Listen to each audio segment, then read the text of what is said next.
Puji Tuhan.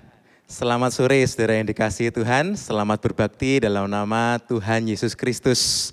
Senang sekali saudara, kita bisa sama-sama lagi beribadah bersama-sama sekalipun online. Dari rumah saudara masing-masing, mari kita sama-sama siapkan hati kita saudara. Kami juga mengucap syukur saudara, kami sekeluarga boleh berkesempatan untuk kembali lagi ke Surabaya, mengunjungi papa mama, mengunjungi keluarga semua, juga mengunjungi saudara sekalian. Kami juga berterima kasih buat Om Yusuf dan keluarga yang sudah memberikan kami kesempatan untuk boleh melayani lagi di sini saudara. Juga izinkan kami membawa salam dari GTI Bukit Zaitun yang ada di Sydney. Di sana namanya Mount Zion Church saudara ya. Salam dari Bapak Pendeta Daniel dan Ibu sebagai gembala sidang, juga dari jemaat di sana saudara, sekalipun jauh di mata tetapi dekat di hati. Haleluya. Amin saudara. Mari kita sama-sama siapkan hati kita saudara ya. Kita mau sama-sama belajar firman Tuhan pada sore hari ini. Dan sebelum saya menyampaikan firman Tuhan, saya coba kepingin tanya saudara ya. Berapa banyak saudara yang benar-benar cinta Tuhan Yesus? Boleh saudara bilang sama teman saudara atau mungkin bilang sama keluarga saudara di rumah, bilang sama kanan kiri saudara di rumah, katakan sama-sama, saya ini benar-benar cinta Tuhan Yesus loh. Haleluya. Saya benar-benar cinta Tuhan Yesus. Amin. Saudara yang dikasihi Tuhan, yang benar-benar cinta Tuhan Yesus pasti akan menanti-nantikan kedatangannya. Dan saudara, kadang-kadang ketika kita berbicara tentang menanti-nantikan kedatangan Tuhan, kadang ada orang yang pernah bilang seperti ini saudara ya, sama Pak Pendetanya. Pak Pendeta, saya ini tahu, saya percaya kalau Tuhan Yesus itu akan datang kembali. Pak Pendeta boleh enggak nanti kalau kira-kira ya Pak Pendeta, kira-kira mungkin setahun sebelumnya saya diberitahu begitu ya. Saya diberitahu kalau Tuhan Yesus mau datang. Jadi saya akan bersiap-siap begitu saudara ya. Kadang mungkin ada yang lebih rohani bilangnya begini saudara. Nanti kalau lonceng minggu 70 Daniel itu sudah mulai berbunyi, Pak Pendeta boleh tolong kasih tahu saya mau siap-siap dulu. Nah kalau sekarang saya, ya nantilah Pak Pendeta, nanti kalau sudah dekat saya mau siap-siap. Nanti uang persembahan saya berikan, perpuluhan saya kembalikan, saya mulai siap-siap. Sekarang uangnya saya pakai buat modal dulu. Kadang-kadang ada yang berbicara begitu saudara. Kemudian saudara tahu pendetanya kasih jawaban apa saudara? Pendetanya menjawab begini, Pak, Bu, Brur, Sis, atau mungkin Bro, Sis. Kemudian pendetanya kasih jawaban begini saudara, dikasih tahu begini. Orang mabuk itu sulit dibangunkan, begitu saudara ya. Kemudian orangnya jadi sadar, loh saya enggak mabuk kok, saya cuma kepingin yang kerjakan yang lain dulu, nanti waktu kedatangan Tuhan sudah dekat saya baru mau siap-siap. Pendetanya tetap bilang sama saudara ya, Pak Bu, orang mabuk itu sulit dibangunkan. Sebab itu saudara yang dikasihi Tuhan, sore hari ini kita mau sama-sama melihat satu judul, yaitu apakah saya mulai mabuk? Coba saudara tanya sama kanan kiri saudara di rumah masing-masing, apakah saya mulai mabuk? Begitu saudara ya, apakah kamu mulai mabuk? Mengapa? Karena orang yang mulai mabuk itu enggak bisa dibangunkan saudara. Kalau mungkin orang berkata, saya mau mabuk-mabukan dulu, nanti kalau polisi lewat tolong kasih tahu saya ya. Kenyataannya apa saudara, waktu polisi lewat dia dibangunkan, dia dikasih tahu, nggak ngangkat saudara ya. Orang bilang nggak ngangkat, dia nggak bisa bangun. Dia nggak sadar saudara. Karena apa? Mabuk. Saudara yang dikasihi Tuhan, mari kita sama-sama buka lebih dulu dalam 1 Tesalonika pasal yang ke-5. Kita akan sama-sama melihat dari ayat yang ke-4 sampai ayat yang ke-7. 1 Tesalonika pasal yang ke-5, ayat yang ke-4 sampai ayat yang ke-7. Saya akan membacakan demikian firman Tuhan. 1 Tesalonika pasal 5 ayat yang ke-4 sampai ayat yang ke-7. 4. Tetapi kamu saudara-saudara, kamu tidak hidup di dalam kegelapan sehingga hari itu tiba-tiba mendatangi kamu seperti pencuri. Ayat 5. Karena kamu semua adalah anak-anak terang dan anak-anak siang. Kita bukanlah orang-orang malam atau orang-orang kegelapan. Sebab itu baiklah jangan kita tidur seperti orang-orang lain, tetapi berjaga-jaga dan sadar. Sebab mereka yang tidur, tidur waktu malam. Dan mereka yang mabuk, mabuk waktu malam. Amin. Saudara yang dikasihi Tuhan, Rasul Paulus mengingatkan dan memanggil saudara dan saya sebagai anak-anak siang anak-anak terang, bukan anak-anak kegelapan. Apa artinya anak-anak siang dan anak-anak terang, saudara? Anak-anak siang dan anak-anak terang itu artinya berjaga-jaga dan sadar. Nah, kebalikan dari berjaga-jaga itu tidur, saudara. Dan kebalikan dari sadar itu mabuk. Jadi apa itu artinya mabuk? Mabuk itu artinya satu keadaan di mana orang itu kehilangan kesadaran atau dia mulai kurang kesadaran, saudara. Dan Tuhan berkata jangan tidur, jangan mabuk secara rohani. Sore hari ini kita mau sama-sama renungkan, saudara, apakah saya mulai mabuk? Mengapa? Karena orang yang mabuk itu sangat berbahaya. Mabuk itu adalah keadaan rohani yang sangat berbahaya di akhir zaman. Kalau saudara renungkan, setiap kali Tuhan Yesus mengajarkan tentang akhir zaman, Tuhan selalu memakai kata ini, saudara ya, mabuk. Jangan sampai mabuk. Alkitab berulang kali memperingatkan jangan ada di antara kita yang mabuk. Misalnya dalam Matius 24 ayat 49 ayat sampai 50. Lalu ia mulai memukul hamba-hamba lain dan makan minum bersama-sama pemabuk-pemabuk ayat 50. Maka Tuhan hamba itu akan datang pada hari yang tidak disangkakannya dan pada saat yang tidak diketahuinya. Demikian juga dalam Lukas 12 ayat 45 dan 46 dikatakan, lalu ia mulai memukul hamba-hamba laki-laki dan hamba-hamba perempuan dan makan minum dan mabuk, saudara. Maka Tuhan hamba itu akan datang pada hari yang tidak disangkakannya dan pada saat yang tidak diketahuinya.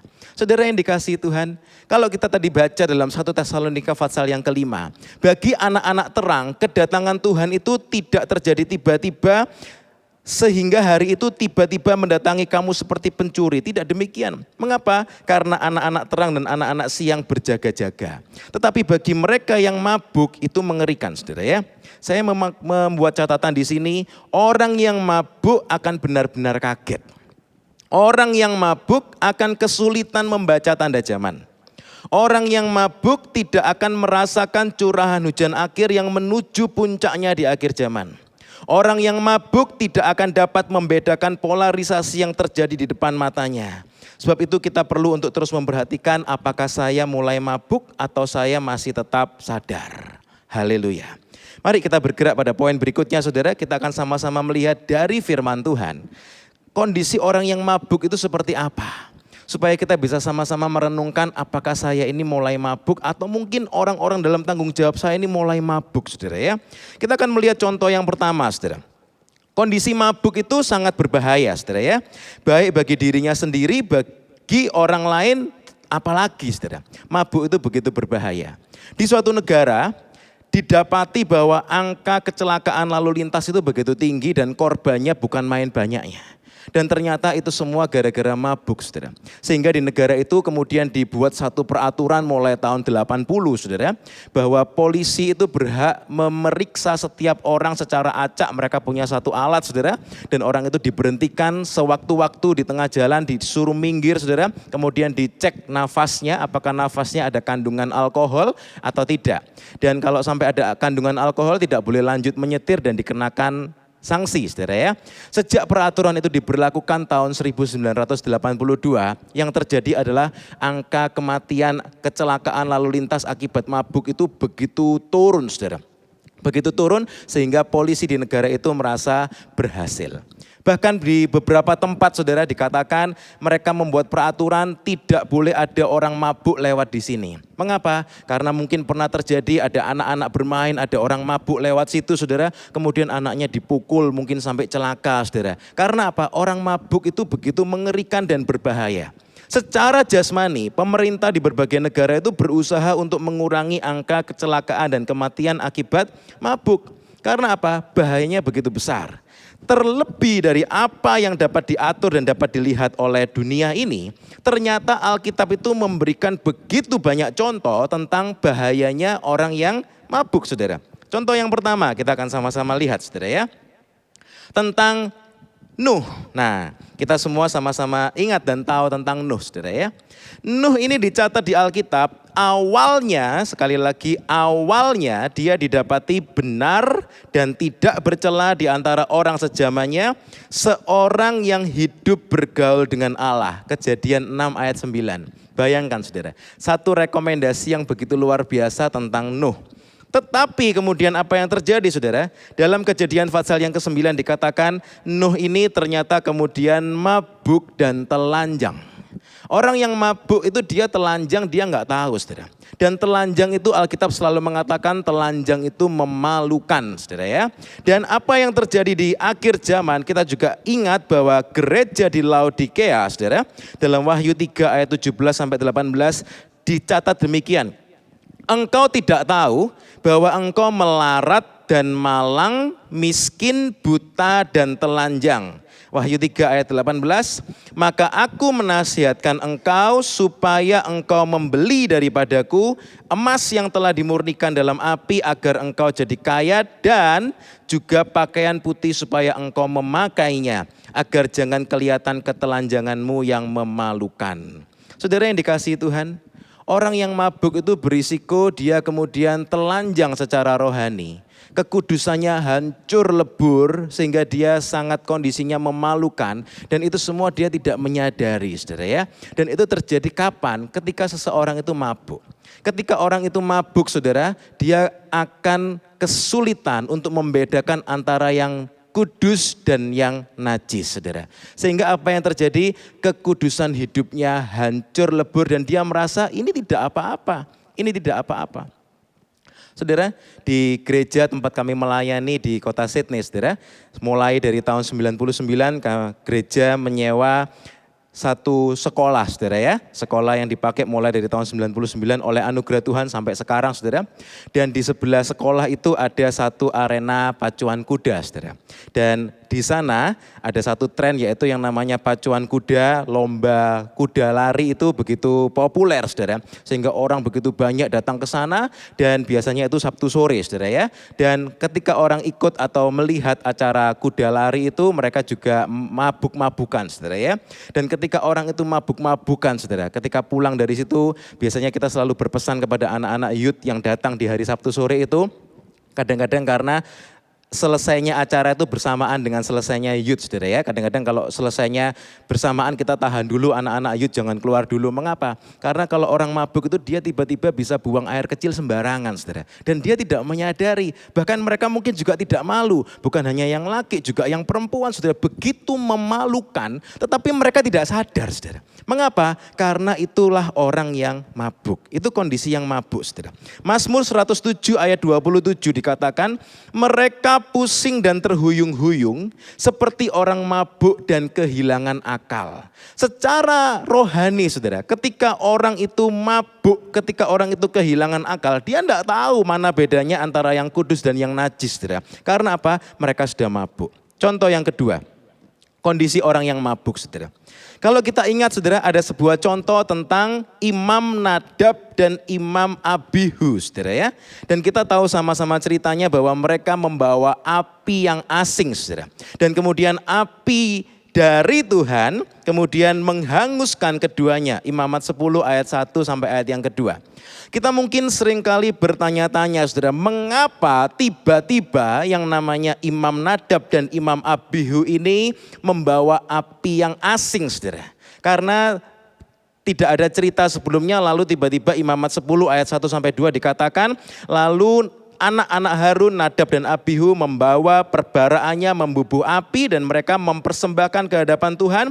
Api yang asing artinya api yang tidak diperintahkan Tuhan kepada mereka. Kalau kita renungkan dan kita baca Imamat 10 ayat 1 sampai 2 itu sebagai satu konteks saudara. Tepat setelah peristiwa itu terjadi di mana Tuhan kemudian berkata kepada Harun jangan engkau berkabung dan seterusnya. Lalu perintah yang pertama kali diberikan adalah dalam ayat yang ke-9. Setelah peristiwa itu saudara, Tuhan memberikan satu perintah saudara. Apa perintah itu? Diingatkan kepada Harun dan anak-anaknya yang lainnya. Janganlah engkau minum anggur atau minuman keras. Saudara, tepat setelah peristiwa itu terjadi, setelah Nadab dan Abihu disambar oleh apinya Tuhan. Pesan Tuhan adalah jangan engkau minum anggur atau minuman keras, engkau serta anak-anakmu bila kamu masuk ke dalam kemah pertemuan. Supaya apa? Supaya jangan kamu mati. Mati seperti apa? Seperti yang baru saja terjadi. Supaya jangan kamu mati, itulah suatu ketetapan untuk selamanya bagi kamu turun-temurun. Ayat 10, Imamat 10 dikatakan, haruslah kamu dapat membedakan antara yang kudus dengan yang tidak kudus, antara yang najis dengan yang tidak najis, dan haruslah kamu dapat mengajarkan kepada orang Israel segala ketetapan yang telah difirmankan Tuhan kepada mereka dengan perantaraan Musa.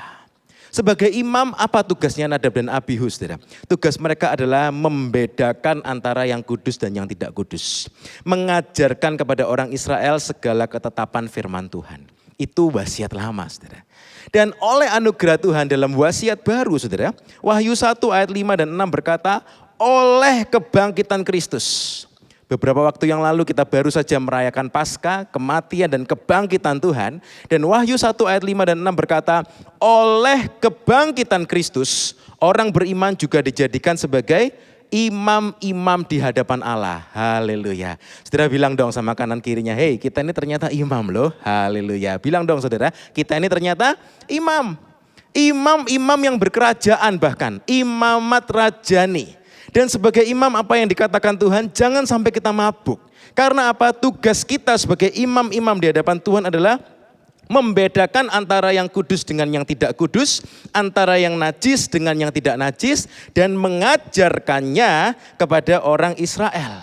Bahkan sebagai raja-raja kita juga diminta untuk apa, saudara? Untuk mengambil keputusan dengan baik. Amsal 31 ayat 4 dan ke-5 berkata begitu keras, demikian kata firman Tuhan. Tidaklah pantas bagi raja, hai Lemuel, tidaklah pantas bagi raja meminum anggur. Tidak pantas, saudara. Tidak pantas bagi anak-anak Tuhan untuk sampai mabuk, itu tidak pantas. Mengapa? Karena saudara dan saya menyandang satu jabatan yang luar biasa. Imam-imam dan raja-raja di hadapan Allah. Imamat rajani, imam-imam yang berkerajaan.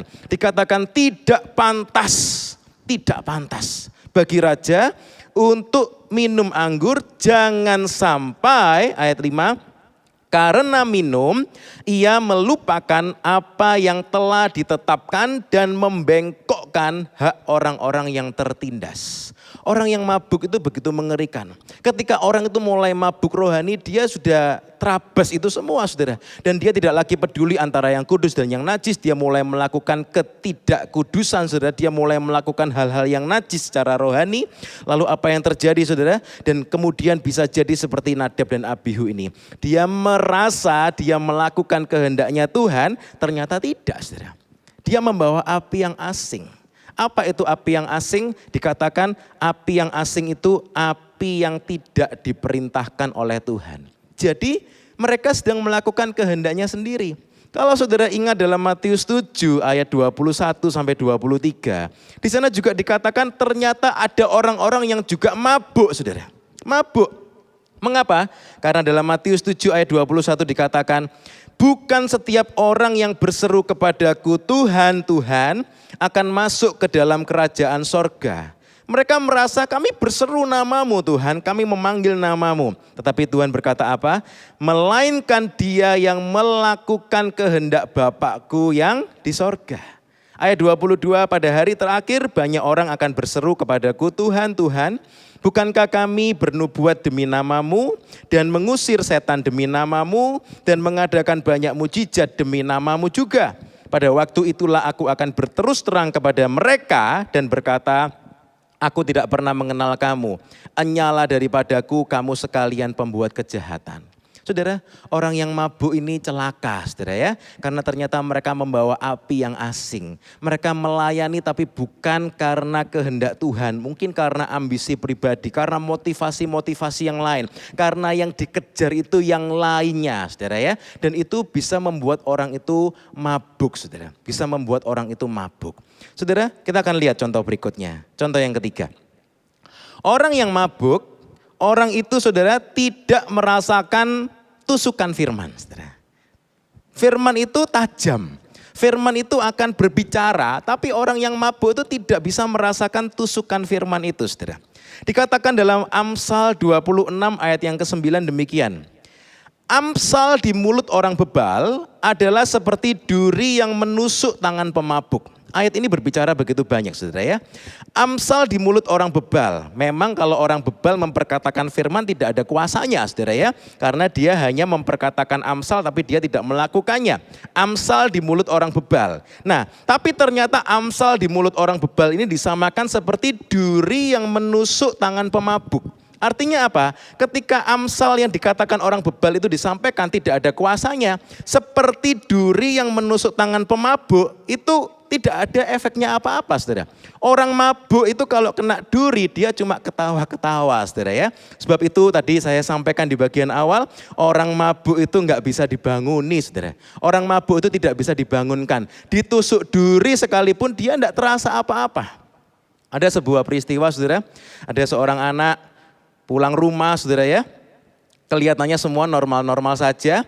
Kemudian tiba-tiba di depan pintu rumah dia kemudian terjatuh, saudara ya. Orang tuanya kaget, "Wih, kamu kok jatuh? Kenapa?" "Enggak apa-apa, enggak apa-apa," begitu, saudara ya. Kemudian dia mau tidur. "Saya capek, mau tidur saja." Ternyata tiba-tiba waktu pagi bangun, saudara, tangannya tuh bengkak begitu besar, saudara ya. Dan kemudian waktu diperiksa ternyata tangannya patah, saudara. Mau ditolong sudah melewati, kalau di istilah medis itu ada yang namanya golden period, saudara ya. Waktu terbaik untuk menolong retak tulang atau patah tulang seperti itu sudah kelewatan. Tapi ya tetap masih bisa ditolong, saudara. Tapi yang heran, saudara, seisi rumah heran.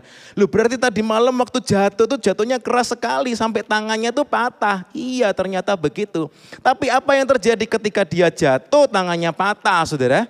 Apa yang terjadi? Dia mengatakan, "Oh, enggak apa-apa, enggak apa-apa." Kalau orang normal, saudara, jatuh tangannya patah bisa teriak-teriak, saudara. Tulangnya retak bisa teriak-teriak, saudara. Tetapi orang yang mabuk, duri ditusukkan, dia tidak merasa. Jatuh tangannya patah, dia tidak merasa. Ternyata kemudian didapati, oh dia memang mabuk berat waktu malam itu. Sayang sekali, saudara, celaka, saudara.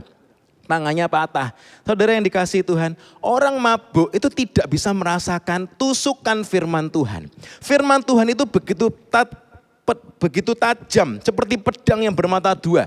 Kalau saudara ingat di zaman Kisah Para Rasul, setiap kali Rasul Petrus, Rasul Yohanes, gereja mula-mula menyampaikan firman, Alkitab mencatat orang yang mendengar itu seperti tertusuk hatinya. Mengapa? Karena firman berbicara kepada mereka. Dan itu terjadi dalam gereja mula-mula, hujan awal, saudara. Dan kita sedang menantikan hujan akhir yang menuju kepada puncak-puncaknya, saudara. Sehingga apa yang terjadi? Orang, saudara, yang mabuk itu mereka tidak akan merasakan tusukan firman itu, saudara. Mereka melihat pembukaan firman Tuhan yang begitu limpah, apa yang terjadi? Mereka mungkin hanya diam-diam saja, mereka tidak merasakannya, saudara ya. Pembukaan firman Tuhan begitu nyata di mana-mana, begitu luar biasa. Orang yang lain mungkin yang tidak mabuk, mereka bertobat melihat pembukaan firman yang dinyatakan, firman begitu limpah di mana-mana, saudara. Tetapi orang yang mabuk, dia tidak bisa merasakan apa-apa. Dalam 2 Petrus Fatsal yang ketiga, ayat 3-7 dikatakan demikian. Yang terutama harus kamu ketahui ialah bahwa pada hari-hari zaman akhir akan tampil pengejek-pengejek dengan ejekan-ejekannya, yaitu orang-orang yang hidup menuruti hawa nafsunya. Kata mereka, di manakah janji tentang kedatangannya itu? Sebab sejak bapak-bapak leluhur kita meninggal, segala sesuatu tetap seperti semula pada waktu dunia diciptakan. Perhatikan ayat yang kelima. Mereka sengaja tidak mau tahu. Sekali lagi, mereka sengaja tidak mau tahu tentang apa? Mereka sengaja tidak mau tahu bahwa oleh firman Allah, langit telah ada sejak dahulu dan juga bumi yang berasal dari air dan oleh air. Dan bahwa oleh air itu bumi yang dahulu telah binasa dimusnahkan oleh air bah. Secara singkat, orang-orang ini sengaja tidak mau tahu tentang kuasa firman. Mengapa? Karena mereka sudah mabuk, saudara. Kalau kita sebagai orang-orang yang sadar, saudara, hari-hari ini, terutama setelah pandemik ini terjadi, saudara ya, Mulai 2019, 2020, 2021, sampai sekarang 2022. Ada sesuatu yang luar biasa itu terjadi, saudara. Bagaimana gereja-gereja Tuhan, dalam tanda kutip semuanya dipaksa, atau mungkin orang mengatakan terpaksa.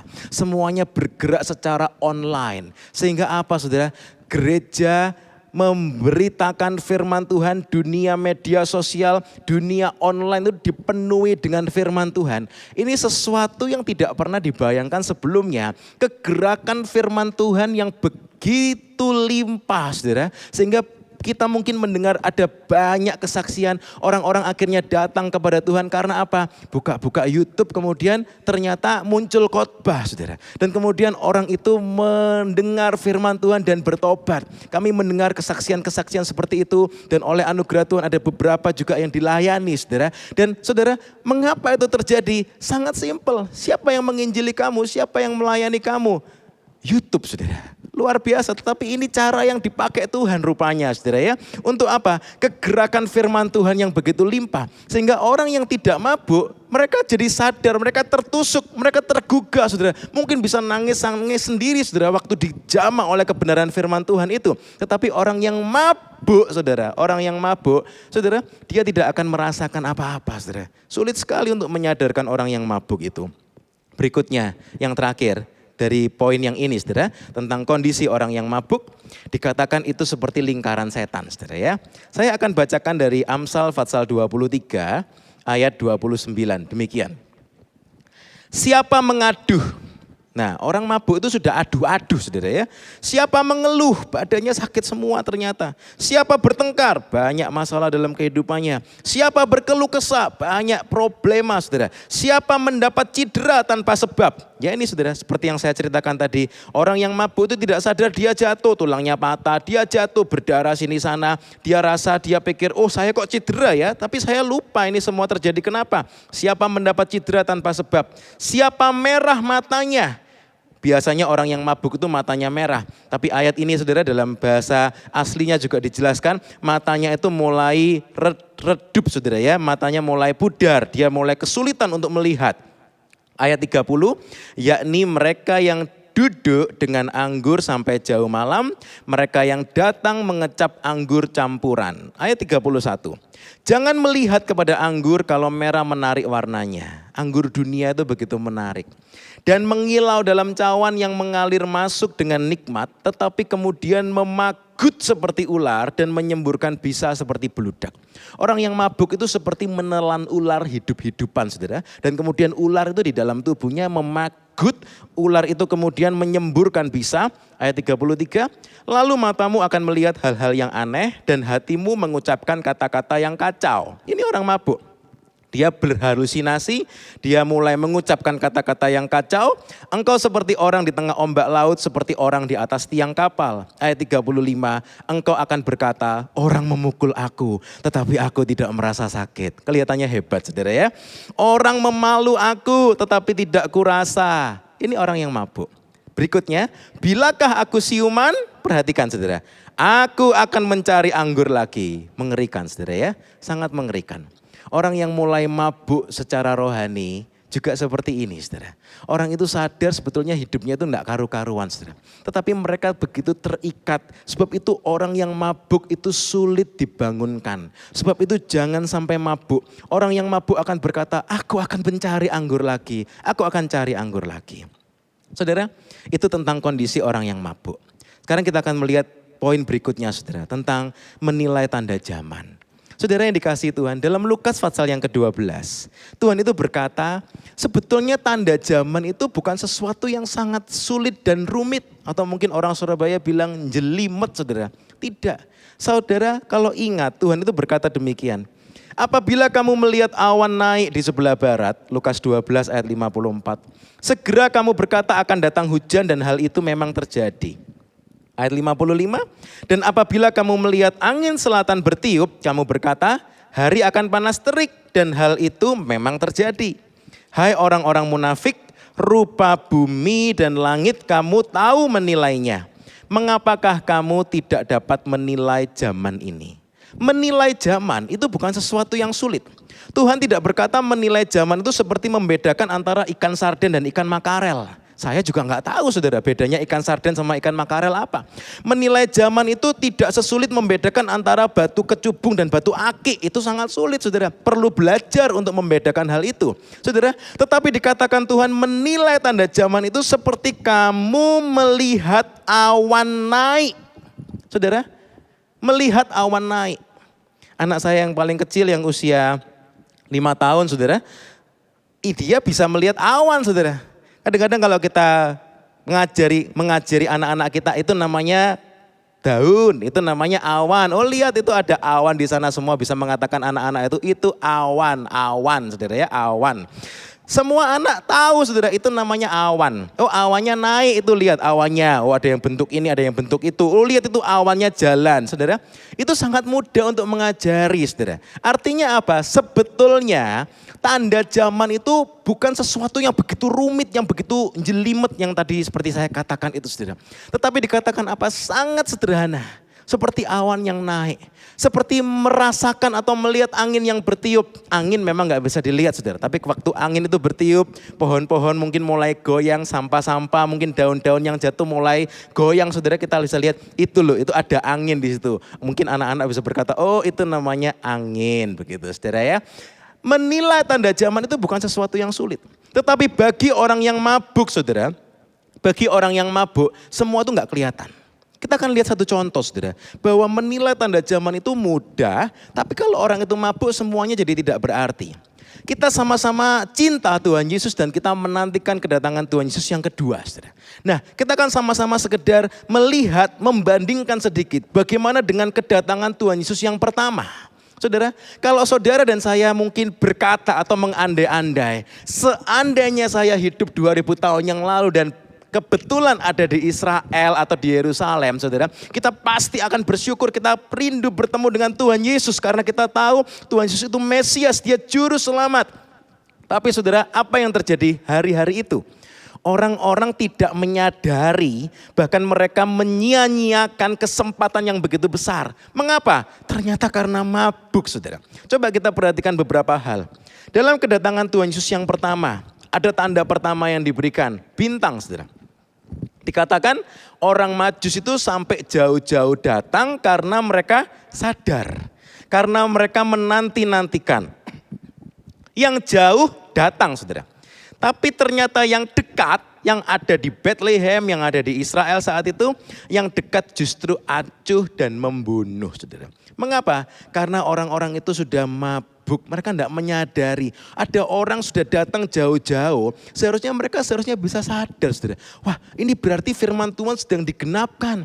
Nubuatan tentang Mesias sedang digenapkan. Sampai disadarkan oleh orang Majus, Tuhan memakai orang dari negeri yang begitu jauh. Tapi apa yang terjadi? Mereka nggak sadar. Mereka nggak sadar saudara ya. Dan yang kedua, kalau kita ingat saudara dalam kedatangan Tuhan Yesus yang pertama, datanglah Yohanes Pembaptis saudara. Baptisan selam dilakukan. Yang mana sebelumnya tidak pernah ada yang membaptis seperti Yohanes Pembaptis. Tetapi apa yang dikatakan saudara? Alkitab menjelaskan pelayanan Yohanes Pembaptis itu begitu menggemparkan dan benar-benar menggenapkan nubuatan tentang kedatangan Mesias. Tetapi apa yang terjadi? Dalam Matius 17 ayat 12 dicatat, Elia sudah datang kata Tuhan Yesus. Seperti yang dinubuatkan tentang kedatangan Tuhan Yesus yang pertama. Elia sudah datang. Dia inilah suara yang berseru-seru di padang gurun. Ratakan jalan, tutup lubang dan seterusnya. Tuhan berkata, Elia sudah datang. Tanda-tanda itu begitu nyata. Mesias datang, Tuhan Yesus datang. Tetapi orang tidak mengenal dia. Kok bisa saudara? Orang tidak bisa mengenali kalau Yohanes Pembaptis itu penggenapan dari nubuatan tentang Mesias. Dan memperlakukannya menurut kehendak mereka. Demikian juga anak manusia akan menderita oleh mereka. Saudara, dia tidak dikenali dan diperlakukan seenaknya. Saudara, orang-orang yang mabuk itu tidak bisa mengenali. Ada tanda-tanda yang begitu nyata di depan matanya saudara. Tetapi mereka tidak bisa menyadarinya. Yang ketiga saudara, pelayanan Tuhan Yesus itu adalah pelayanan yang terbuka saudara. Artinya bukan di tempat terpencil. Kalau kita renungkan saudara, Tuhan Yesus itu nyata pelayanannya itu begitu luar biasa. Pengajaran dan pelayanan Tuhan Yesus selama 3,5 tahun di daerah Israel dan sekitarnya bukanlah hal yang tersembunyi. Bukan di tempat terpencil. Kita tahu dari mana? Rasul Paulus yang bilang. Dalam Kisah Rasul 26 ayat 26, ketika Rasul Paulus ada di hadapan Agripa, Rasul Paulus berkata demikian saudara.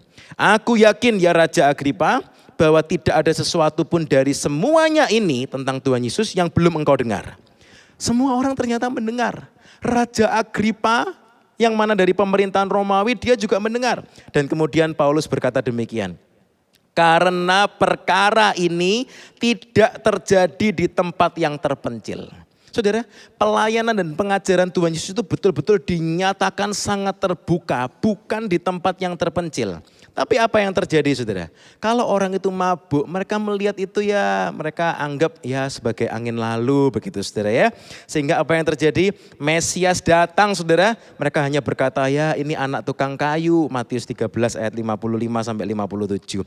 Inilah anak tukang kayu. Padahal Petrus dan murid-murid yang matanya celik, Petrus bisa berkata, Petrus bisa mengakui engkau adalah Kristus, Mesias, Putra Allah yang hidup. Matius 16 ayat yang ke-16. Orang yang celik matanya, dia itu bisa melihat. Tapi orang yang mabuk saudara, dia tidak bisa menyadari apa-apa. Berikutnya lagi saudara, untuk membuktikan bahwa orang yang mabuk itu sangat rugi saudara ya. Contoh yang keempat, kesaksian dari si sederhana. Siapa si sederhana ini saudara ya? Orang-orang buta dan pengemis. Orang buta dan pengemis itu bisa berkata saudara dalam Yohanes 9 ayat 32 sampai 33. Orang ini datang dari Allah. Oh luar biasa saudara. Yohanes 9 ayat 32-33. Ada orang buta yang sejak lahir kemudian mendapatkan mujizat dan dia bisa bersaksi, dia bisa berkata, Yesus ini datang dari Allah. Tapi apa yang terjadi? Tua-tua Yahudi berkata, tidak. Mereka sudah mabuk saudara ya. Mabuk dengan apa? Mabuk dengan ketenaran mereka, dengan popularitas mereka sebagai orang Farisi, ahli Taurat, tua-tua Yahudi. Sehingga mereka menolak kedatangan Tuhan Yesus. Mereka sudah mabuk dengan kekuasaan, dengan fasilitas kenyamanan yang mereka miliki. Sehingga mereka mengatakan tidak, ini bukan Mesias. Padahal kesaksian itu begitu banyak saudara. Bahkan si Bartimeus bin Timeus dalam Markus 10 ayat 47. Pengemis itu bisa berteriak, Yesus putra Daud. Saudara, bukan putra secara langsung saudara, tetapi ini nubuatan, ini penggenapan saudara. Bahwa Mesias itu akan datang sebagai tunas Daud saudara. Yesus putra Daud, kasihanilah aku. Saudara, pengemis saja bisa menyadari ini itu Mesias. Mereka bisa melihat ini Mesias. Sehingga Bartimeus dikatakan, lalu Bartimeus mengikuti Yesus dalam perjalanannya. Markus 10 ayat 52. Tetapi orang-orang yang lain acuh tak acuh, mabuk. Orang yang mabuk itu sulit untuk dibangunkan. Dan yang terakhir saudara, bukti bahwa orang yang mabuk itu tidak mendapatkan apa-apa. Di hari penyalipan. Dalam Matius 27 ayat 54. Di hari penyalipan itu saudara, kepala pasukan dan prajurit-prajurit bersama-sama berseru. Perhatikan ini. Kepala pasukan dan prajurit-prajuritnya bersama-sama berseru ketika mereka melihat semua perkara itu terjadi. Saudara ingat hari itu saudara ketika Tuhan Yesus di atas salib saudara. Hari itu jadi begitu menakutkan, tiba-tiba gelap gulita saudara ya. Dan kemudian ada gempa, orang mulai lari. Tetapi kalau kita renungkan yang namanya prajurit dan kepala pasukan, mereka tidak boleh meninggalkan lokasi saudara. Siap komandan, saya tidak akan meninggalkan lokasi. Siap, saya tetap ada di sini. Meskipun gelap gulita, meskipun gempa bumi, meskipun apapun, yang namanya kepala pasukan dan prajurit itu harus tetap ada di situ saudara. Dan ternyata ada sesuatu yang mereka lihat saudara. Ada sesuatu yang mereka sadari sehingga mereka bersama-sama berseru, sungguh, kurang apa lagi saudara. Mereka ini berkata-kata apa saudara? Sungguh, ia ini, Tuhan Yesus ini adalah putra Allah. Saudara, orang itu bisa melihat, bisa begitu celik. Ini adalah putra Allah. Tetapi apa yang terjadi saudara? Orang-orang yang lain, justru para pemuka Yahudi dalam Matius 28. Melihat semua kejadian yang dahsyat itu, para pemuka Yahudi justru berusaha menyebarkan hoax saudara. Hoax pertama di Alkitab, hoax seputar Paskah. Para tua-tua Yahudi memberikan uang suap dalam jumlah yang besar untuk memutarbalikkan cerita. Matius 28 ayat 11 sampai 15. Inilah yang terjadi ketika orang itu mabuk. Dia tidak bisa mendapatkan apa-apa dan itu begitu mengerikan. Saudara yang dikasihi Tuhan, kalau kita renungkan sebab itu Tuhan Yesus berkata, suatu kali Tuhan Yesus berkata begini, generasi apakah ini? Generasi apakah ini? Matius 11 ayat 16. Dengan apakah akan kuumpamakan angkatan ini? Karena apa? Saat itu orang-orang itu begitu mabuk, saudara. Tuhan Yesus sudah hadir di depan mereka. Mereka tidak menyadarinya. Tuhan berkata, mereka itu seumpama anak-anak yang duduk di pasar dan berseru kepada teman-temannya. Kami meniup seruling bagimu, tetapi kamu tidak menari. Kami menyanyikan kidung duka, tetapi kamu tidak berkabung. Seperti peniup seruling di pasar. Artinya apa? Dihiraukan, tidak dianggap, saudara. Karena itu orang-orang yang mabuk itu melihat tanda-tanda begitu nyata di depan matanya pun mereka tetap tidak bisa menyadari. Karena apa? Sudah mabuk. Sebab itu saudara yang dikasihi Tuhan. Kalau kita sama-sama renungkan, lalu apa yang harus kita lakukan, saudara? Kita harus benar-benar menjaga supaya saudara dan saya tidak sampai ada yang mabuk. Karena orang yang mulai mabuk itu akan mulai terus jatuh, turun, drop keadaannya, saudara. Orang itu semakin mabuk dan semakin mabuk sehingga orang itu jadi kesulitan untuk menyadari apa yang sebetulnya sedang terjadi hari-hari ini. Saudara, sebab itu kita mau sama-sama memperhatikan. Nah, saudara, sebetulnya Alkitab memberikan juga contoh-contoh yang lain. Bagaimana surga itu selalu memberikan peringatan-peringatan. Dan peringatan-peringatan itu terus disampaikan. Saya memberikan satu judul dalam slide berikutnya, memahami sirene surgawi. Memahami sirene surgawi. Saudara, mungkin hari-hari ini kita tahu seringkali di mall atau mungkin di apartemen, di gedung-gedung yang besar itu selalu ada sirene, saudara ya. Dan kemudian orang-orang itu diajari, kalau sirenenya bunyinya begini itu artinya lari keluar. Kalau sirenenya bunyinya begini itu artinya sembunyi semua di dalam, di lockdown karena bahayanya di luar. Kira-kira seperti itu, saudara ya. Nah, saudara, Alkitab itu menunjukkan bahwa Tuhan itu juga memberikan peringatan itu begitu jelas. Begitu jelas, sangat jelas, bahkan itu disampaikan berulang-ulang. Dalam kitab Amsal, Amsal itu juga bicara tentang akhir zaman, saudara. Dikatakan bagaimana hikmat itu berseru-seru. Dalam Amsal 8 dikatakan, bukankah hikmat berseru-seru dan kepandaian memperdengarkan suaranya? Ayat 1. Hikmat berseru-seru. Di mana dia berseru? Ayat 2. Di atas tempat-tempat yang tinggi di tepi jalan, bukan di tempat terpencil. Berseru-seru di persimpangan jalan-jalan, di sanalah ia berdiri. Di samping pintu-pintu gerbang, di depan kota, pada jalan masuk ia berseru dengan nyaring. Saudara, sang hikmat, Tuhan itu berseru-seru kepada saudara dan saya, kepada orang seisi dunia ini Tuhan terus berseru-seru. Hai para pria, kepadamulah aku berseru, kepada anak-anak manusia kutujukan suaraku. Ayat 6 loncat. Dengarlah, karena aku akan mengatakan perkara-perkara yang dalam. Apa itu perkara-perkara yang dalam? Dalam terjemahan lama dikatakan perkara yang indah. Dalam terjemahan bahasa Inggris dikatakan excellent things. Hal-hal yang luar biasa. Pembukaan firman Tuhan yang luar biasa itu dikatakan diserukan di tepi-tepi jalan, di persimpangan jalan, di sanalah ia berdiri, di tempat yang tinggi di tepi jalan. Diobral dalam tanda kutip, saudara. Diobral, dan inilah yang akan terjadi di akhir zaman. Pembukaan firman Tuhan begitu limpah, perkara-perkara yang dalam. Pembukaan firman Tuhan yang luar biasa itu sudah seperti diobral besar-besaran. Sudah, ini yang disampaikan, ini yang Tuhan mau untuk kamu lakukan. Disampaikan semua besar-besaran, saudara. Diobral, ini loh kebenaran firman Tuhan yang luar biasa. Tetapi apa yang terjadi, saudara? Dalam Amsal 1 ayat 24, hal yang serupa juga diceritakan di Amsal 1 ayat 24 dicatat. Oleh karena kamu menolak ketika aku memanggil. Dan tidak ada orang yang menghiraukan ketika aku mengulurkan tanganku. Bahkan kamu mengabaikan nasihatku dan tidak mau menerima teguranku. Ayat 26 Amsal 1 berkata, maka aku juga akan menertawakan celakamu.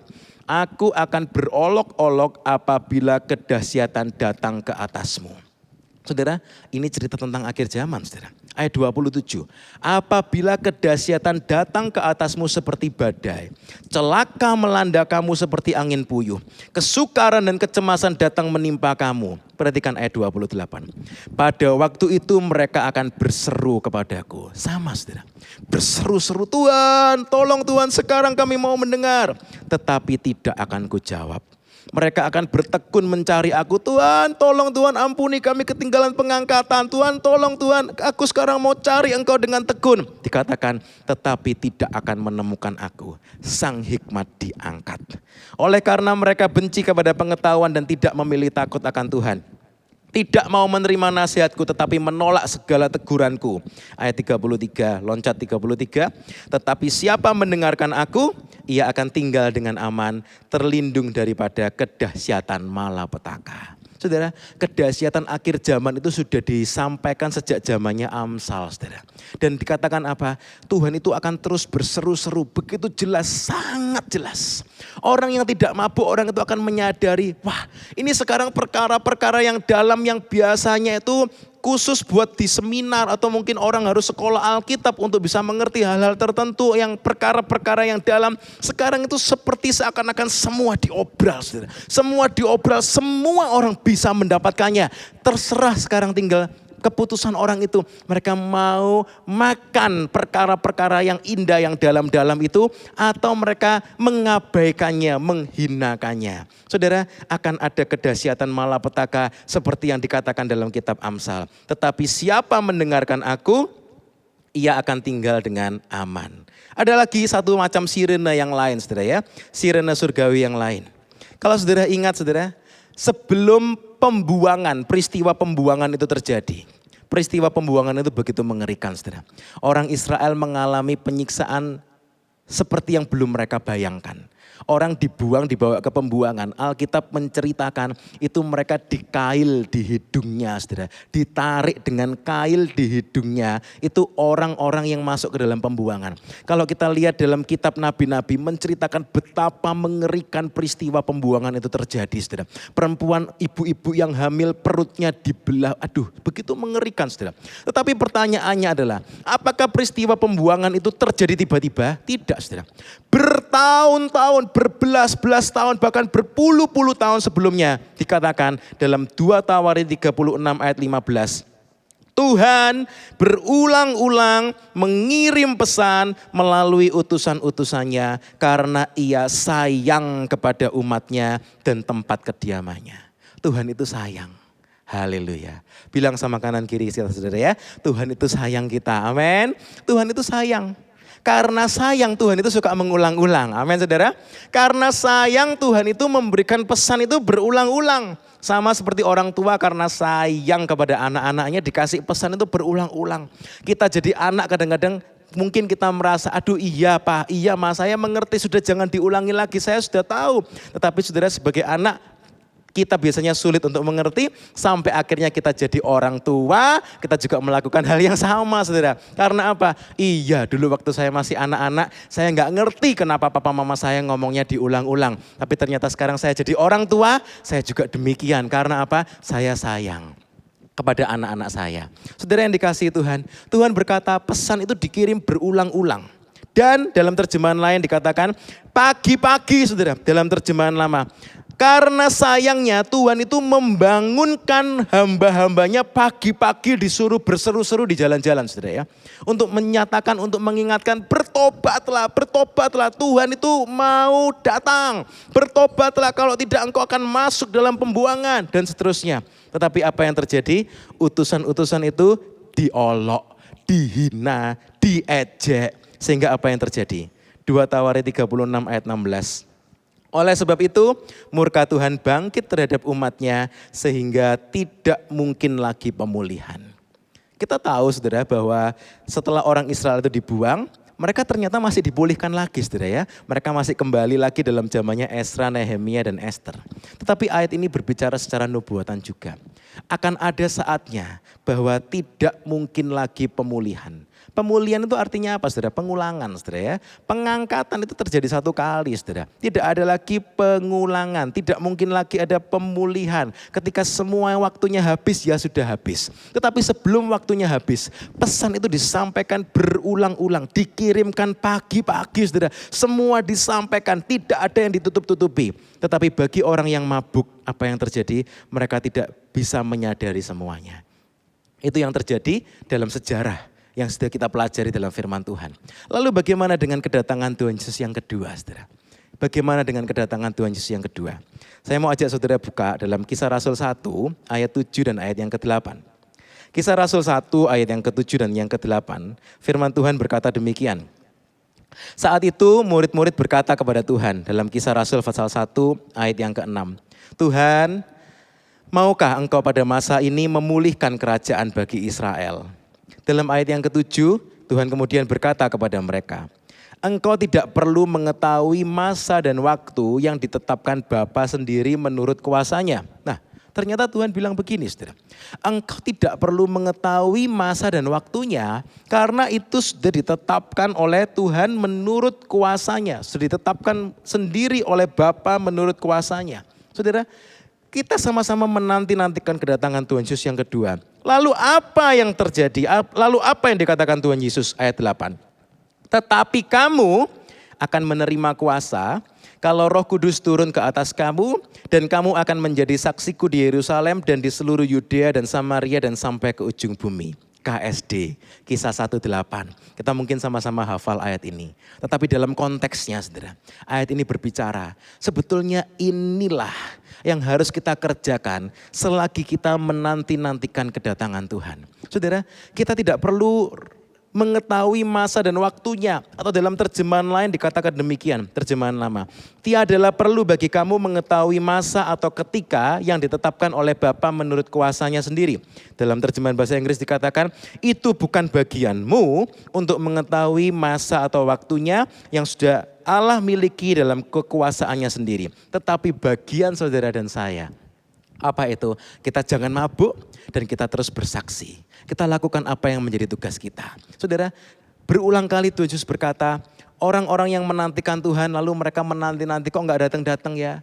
Kemudian mereka mulai makan, minum bersama-sama dengan pemabuk. Mereka mabuk dan tidak melakukan kehendak Tuhan. Akhirnya apa? Mereka kaget, mereka celaka. Tetapi Tuhan berkata, selagi engkau menanti, sudah engkau gak perlu bingung-bingung kapan toh Tuhan engkau datang. Kelihatannya tanda-tandanya sudah semakin nyata. Tapi kok Tuhan belum datang? Sabar dulu, tunggu dulu. Pasti Tuhan akan datang. Dan jangan pusing tentang hal itu. Karena apa? Tuhan pasti datang. Bahkan waktunya akan dipercepat. Tugas saudara dan saya adalah teruslah bersaksi. Kisah 1 ayat yang ke-8. Haleluya. Saudara, sekarang kita akan sedikit melihat saudara ya. Apa saja yang bisa membuat kita itu mabuk? Mabuk karena apa? Kalau kita ingat di Wahyu 18 ayat, Wahyu 14 ayat yang ke-8. Di sana dikatakan, sudah rubuh Babel, kota besar itu yang telah memabukkan segala bangsa dengan anggur hawa nafsu cabulnya. Saudara yang dikasihi Tuhan, iblis itu berusaha untuk memabukkan seisi dunia ini. Dengan apa? Dengan anggur hawa nafsu cabulnya. Secara jasmani, orang itu bisa mabuk karena meminum minuman yang keras. Mungkin karena minum anggur atau minuman keras yang lainnya. Dan orang itu lalu mabuk. Kadangkala kata-kata mabuk itu juga dipakai ketika orang itu mengerjakan sesuatu berlebih-lebihan banyaknya. Misalnya kadang-kadang anak sekolah membuat soal-soal, misalnya soal matematika 200 nomor. Mungkin keluar dari ruang ujian mereka kadang-kadang ada yang berkata, aduh sampai mabuk saya kerjakan soal matematika 200 nomor. Ketika itu terlalu banyak, begitu banyak saudara, itu membuat orang itu jadi mabuk. Nah saudara, iblis itu ingin memabukkan segala bangsa, diberikan banyak-banyak perkara-perkara apa saudara? Perkara-perkara dunia ini. Perkara-perkara dunia ini. Kalau saudara ingat ketika Tuhan Yesus menjelaskan tentang akhir zaman. Memang akan ada begitu banyak kesulitan, kesukaran, tantangan yang terjadi. Tapi kalau kita ingat sama-sama saudara. Tuhan juga berkata bahwa zaman akhir zaman ini saudara akan menjadi seperti zamannya Nuh. Menjadi seperti zamannya Lot. saudara. Zamannya Lot, Sodom dan Gomora itu bukan kota sederhana, itu kota mewah, saudara. Zamannya Nuh dikatakan orang bangun membangun, orang menjual dan membeli. Pembangunan itu begitu luar biasa, saudara. Pembangunan. Kondisi ekonomi begitu excellent, saudara, begitu luar biasa. Itulah zaman di mana orang menjual dan membeli itu sampai pada puncak-puncaknya, saudara ya. Sehingga artinya apa? Selagi mungkin di berbagai tempat ada begitu banyak kesulitan, tapi juga di berbagai tempat ada begitu banyak kesuksesan, saudara. Ada menjual dan membeli, bangun dan membangun, menanam, bercocok tanam, begitu sukses semuanya. Sehingga begitu banyak peristiwa yang akan terjadi di akhir zaman. Orang yang tidak mabuk, orang itu bisa melihat dan mereka akan bisa menyadari. Tetapi orang yang mabuk, saudara, mereka melihat, wah kapan lagi ini bisa bisnis seperti ini. Bisnis online atau mungkin bisnis yang lain. Keuntungan begitu besar. Saudara, sementara ada kesulitan tapi juga ada keuntungan yang begitu besar. Dan kadangkala itu memabukkan orang. Mabuk karena apa, saudara? Mabuk karena segala isi dunia ini. Saudara, 1 Yohanes 2 berkata bahwa dunia ini, semua yang ada dalam dunia ini, keinginan daging, keinginan mata, serta keangkuhan hidup, bukanlah berasal dari Bapa, melainkan dari dunia. Ini hal-hal yang semua ini bisa memabukkan, saudara. Kalau kita ingat ada satu orang yang namanya itu Demas, saudara ya. Dalam 2 Timotius 4 ayat yang ke-10 dikatakan demikian. Karena Demas telah mencintai dunia ini dan meninggalkan aku. Demas ini ikut Paulus, saudara. Bayangkan, ikut Paulus, saudara. Paulus itu begitu luar biasa pelayanannya. Begitu luar biasa. Demas ini adalah orang yang paling dekat sama Paulus. Orang mungkin mengatakan inner circle-nya, lingkaran dalamnya, saudara ya. Begitu dekat. Tetapi ketika dia membiarkan kemabukan itu terjadi, dia kemudian cinta akan dunia dan lenyap, saudara. Karena apa? Mabuk. Demas telah mencintai dunia ini dan meninggalkan aku. Meninggalkan Kristus. Saudara yang dikasihi Tuhan. Sebab itu kita mau sama-sama perhatikan, jangan sampai mabuk. Bahkan juga perkara-perkara yang menurut kita tampak rohani, itu ternyata juga bisa memabukkan. Karena ternyata orang melayani, orang membuat mujizat, seperti yang dikatakan dalam Matius 7 ayat 21-23, saudara. Ternyata mereka melakukan semuanya itu karena kehendaknya sendiri, saudara ya. Mereka tidak melakukan kehendak Tuhan. Saudara, bahkan yang seakan-akan tampak rohani pun juga dapat memabukkan, saudara. Sebab itu kita mau sama-sama memeriksa diri kita. Apakah saya mulai mabuk? Orang Farisi, ahli Taurat orang Yahudi itu mabuk. Mereka tidak bisa melihat Mesias itu datang, saudara. Karena apa? Karena perkara rohani. Karena mereka mendapatkan puji-pujian di dalam gerejanya, di dalam tempat ibadahnya, di dalam sinagogenya, saudara. Mereka sudah mabuk dengan puji-pujian itu. Kalau saudara ingat, Tuhan Yesus berkata, mereka itu suka duduk di tempat-tempat yang terdepan, di rumah-rumah ibadah. Mereka suka dihormati di pasar-pasar. Mabuk, saudara. Mabuk dengan hormat. Mabuk dengan puji-pujian dan yang lain-lainnya. Sehingga apa? Mereka mengatakan, ini bukan Mesias. Mesias belum datang. Padahal semua orang, begitu banyak orang mengatakan, sungguh dia ini adalah putra Allah. Saudara yang dikasihi Tuhan, orang yang mabuk itu begitu mengerikan. Lalu sebagai penutup, saudara, bagaimana kita bisa menghindari mabuk ini, saudara ya? Bagaimana kita bisa menghindari mabuk ini?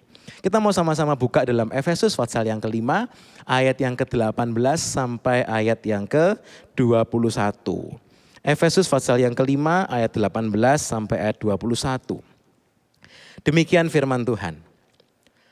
Dan janganlah kamu mabuk oleh anggur, karena anggur menimbulkan hawa nafsu.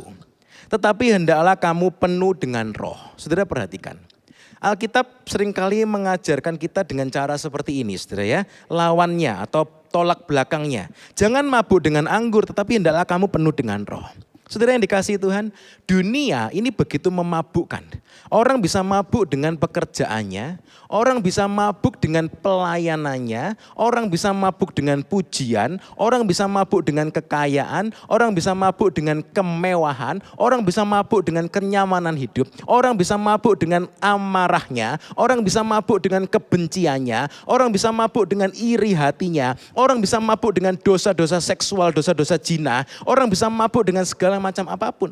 Lalu apa yang perlu kita lakukan supaya kita tidak sampai mabuk? Firman berkata, janganlah kamu mabuk, tetapi hendaklah kamu penuh dengan roh. Haleluya. Saudara, seringkali kita suka bernyanyi, kita menyanyikan, Tuhan isilah bejana hidupku. Lagu itu betul-betul dalam artinya. Artinya apa saudara? Begini saudara ya, hukum bejana itu ada dalam hidup kita. Artinya apa? Dalam satu tempat saudara. Tempat itu terbatas saudara. Saudara mau isi bejana hidup itu dengan apa? Ketika diisi dengan perkara-perkara dunia, maka Roh Kudus itu tidak bisa bertahta di situ saudara. Saudara ingat Tuhan berkata, engkau tidak bisa bertuhankan Tuhan dan Mamon. Engkau tidak bisa bertuankan kedua-duanya. Karena apa saudara? Ketika hati seseorang penuh dengan perkara-perkara dunia ini, dia tidak bisa diisi dengan perkara-perkara yang kekal, perkara-perkara yang ilahi. Saudara yang dikasihi Tuhan, sebaliknya ketika hidup kita dipenuhi dengan anggur sukacita sorga, anggur kesukaan Roh Kudus, saudara, maka tidak akan ada tempat lagi buat perkara dunia ini. Sehingga orang itu akan dimampukan, seperti yang dikatakan Rasul Paulus, dia akan mampu memakai dunia ini seperti orang yang tidak memakainya. Seringkali kita suka bingung untuk mengaplikasikannya mungkin saudara ya. Bagaimana kita bisa memakai dunia ini tapi seperti orang tidak memakai. Artinya perkara dunia ini tidak mengisi di hati kita. Kita hanya pakai itu sebagai fasilitas. Tapi hati kita sudah penuh. Sudah penuh. Sama seperti hari-hari ini saudara. Dengan pandemik ini. Kadang-kadang kita melihat di berbagai tempat semua sekarang ditulis ada kapasitasnya. Zaman dulu orang enggak pernah mikir kapasitas mungkin saudara ya. Toko luasnya sekian lagi rame ya semua orang masuk enggak apa-apa. Tapi sekarang dengan semua peraturan itu kapasitas maksimum 50 orang misalnya. Sudah 50 orang masuk, sudah yang lainnya enggak bisa masuk lagi. Saudara yang dikasihi Tuhan, kalau saudara dan saya mau mengisi bejana hidup kita ini dengan pimpinan Roh Kudus, dengan urapan Roh Kudus, maka kita tidak lagi memberikan tempat buat perkara-perkara yang lain. Karena apa? Kita mengizinkan Roh Kudus mengisi, memenuhi, memerintah hidup saudara dan saya. Yang penuh dengan Roh Kudus akan dimampukan untuk bisa berkata, memakai dunia ini seperti tidak memakai. Kembali lagi ke Efesus pasal yang kelima. Janganlah kamu mabuk oleh anggur, tetapi hendaklah kamu penuh dengan roh. Lalu bagaimana artinya orang yang penuh dengan roh itu supaya kita enggak sampai mabuk saudara. Ayat berikutnya, ayat 19. Dan berkata-katalah seorang kepada yang lain dalam mazmur, kidung puji-pujian dan nyanyian rohani. Unik sekali saudara dan ini begitu luar biasa. Orang yang penuh dengan Roh Kudus itu pasti rindu bersosial. Orang yang penuh dengan Roh Kudus dia tidak akan mengurung dirinya sendiri. Tapi orang yang penuh dengan Roh Kudus dia akan rindu untuk bersekutu bersama-sama dengan saudara seiman dalam persekutuan tubuh Kristus. Dikatakan apa? Hendaklah kamu penuh dengan roh dan berkata-katalah seorang kepada yang lain. Berkata-katalah seorang kepada yang lain saudara. Kalau kita renungkan saudara. Firman Tuhan itu suka memakai analogi saudara ya, dibandingkan. Kalau kita membandingkan, orang yang mabuk secara jasmani, biasanya orang itu justru semakin mabuk ketika dia minum bersama dengan teman-temannya saudara. Atau orang mengatakan pengaruh pergaulan. Kadang-kala istilah yang dipakai peer pressure. Tekanan dari teman-teman sebaya. Sehingga sebetulnya dia sudah enggak mau minum lagi, dipaksa sama teman-temannya jadi makin mabuk saudara. Nah saudara, prinsipnya sama saudara. Pergaulan itu akan meningkatkan apa yang sedang kita kerjakan. Kalau yang dikerjakan itu hal-hal yang buruk dan pergaulan yang buruk, dia jadi semakin buruk. Tetapi ketika umat Tuhan itu ada dalam pergaulan yang benar, pergaulan yang baik, pergaulan yang didasarkan atas kebenaran firman Tuhan, bergaul dalam persekutuan sel, saudara, dalam kelompok kecil, maka apa yang terjadi, saudara? Orang itu juga akan semakin meningkat dalam kerohaniannya, dalam kekuatan imannya. Saudara, mengapa? Pengaruh pergaulan. Sebab itu firman Tuhan berkata, hendaklah kamu penuh dengan roh. Orang yang penuh dengan roh itu tidak akan menyendiri. Berkata-katalah seorang kepada yang lain, cari temanmu. Bersekutulah. Haleluya. Saudara yang dikasihi Tuhan. Hari-hari ini mungkin kita mendapati, kita merasakan betapa indahnya persekutuan itu. Setelah sekian lamanya persekutuan itu rasanya sulit untuk diwujudkan. Tetapi sayangnya saudara, mungkin ada beberapa yang merasa, enggak perlulah bersekutulah. Enggak apalah saya tetap menyendiri saja di rumah. Saudara, kalau sudah ada kesempatan, mari kita pakai sama-sama. Setiap kesempatan yang ada, kita pakai dengan bijaksana tentunya. Dengan tetap tidak melanggar peraturan, tetap memperhatikan peraturan-peraturan yang ada. Tetapi kesempatan yang ada itu kita pakai bersama-sama. Saya percaya pasti setiap gereja saudara seperti di sini juga tentu terus memperhatikan protokol-protokol yang ada saudara. Sebab itu kita mau terus pakai kesempatan-kesempatan yang ada untuk apa? Bersekutu penuh dengan roh, dalam tanda kutip kita mabuk dipenuhi oleh Roh Kudus, bukan dipenuhi dengan dunia ini. Jangan menjauhkan diri saudara ya. Karena apa? Firman Tuhan selalu berkata, apalagi dalam Ibrani 10 ayat 25, saudara. Janganlah kita menjauhkan diri dari pertemuan-pertemuan ibadah kita, seperti dibiasakan oleh beberapa orang, tetapi marilah kita saling menasihati dan semakin giat melakukannya menjelang hari Tuhan yang mendekat. Sekali lagi, semakin giat melakukannya menjelang hari Tuhan yang mendekat. Haleluya. Poin yang terakhir saudara. Bagaimana orang yang penuh dengan roh itu? Orang yang penuh dengan roh itu dia juga akan penuh limpah dengan ucapan syukur. Rasul Paulus menjelaskan engkau jangan mabuk dengan anggur tapi engkau penuh dengan roh. Orang yang mabuk itu suka cuap-cuap atau mulutnya seperti ngomong tapi gak kedengaran suaranya. Apakah itu disebutkan dalam Alkitab? Iya saudara. Kalau saudara ingat tentang Hana. Dalam 1 Samuel 1 ayat 13 dikatakan demikian. Karena Hana berkata-kata dalam hatinya dan hanya bibirnya saja bergerak-gerak, tetapi suaranya tidak kedengaran, maka Eli menyangka perempuan itu mabuk. Jadi kalau ada orang yang cuma bibirnya saja bergerak-gerak tapi tidak kedengaran suaranya, di zaman itu bahkan mungkin sampai zaman sekarang juga orang akan berpikir, wah ini dia kelihatannya mabuk ini. Tetapi kemudian Hana berkata, bukan Tuan, bukan ya Imam, bukan Tuanku, aku seorang perempuan yang sangat bersusah hati, anggur ataupun minuman yang memabukkan tidak aku minum, melainkan aku mencurahkan isi hatiku di hadapan Tuhan. Tapi kelihatannya seperti orang mabuk waktu itu. Saudara yang dikasihi Tuhan, orang yang mabuk dengan Roh Kudus, dalam tanda kutip mabuk dengan Roh Kudus, orang itu juga akan banyak ngomong, saudara ya, banyak ngomong, tapi bukan ngomong yang gak jelas, bukan ngomong yang sia-sia, tetapi apa saudara? Efesus 5 ayat 20 berkata, ucaplah syukur senantiasa atas segala sesuatu. Saudara perhatikan ini.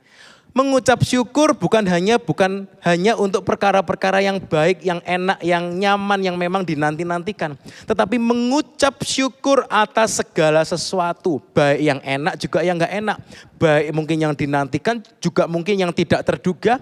Dia bisa terus mengucap syukur. Sehingga orang berkata, kamu ini kayaknya mabuk, kamu kok mengucap syukur terus. Oh iya, saya penuh dengan roh.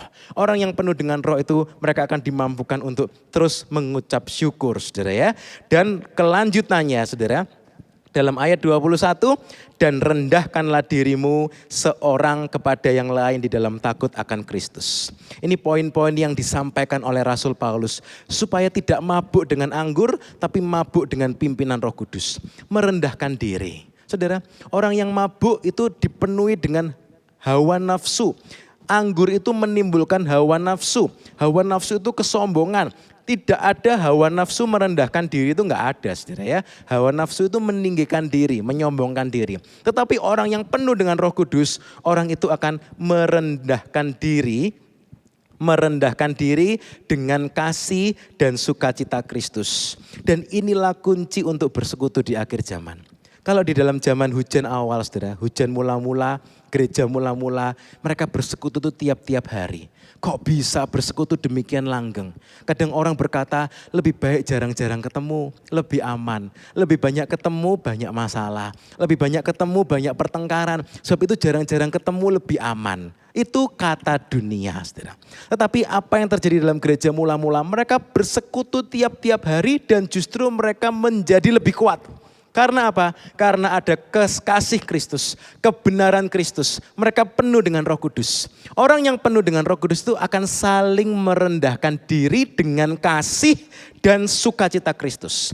Tetapi ketika orang itu datang ke persekutuan dengan kesombongan, dengan meninggikan diri, orang itu pasti tidak akan betah, saudara ya. Orang yang sombong tidak akan dapat bersekutu satu dengan yang lainnya. Orang yang sombong hanya dapat bertahan dalam persekutuan yang limpah dengan pujian terhadap dirinya.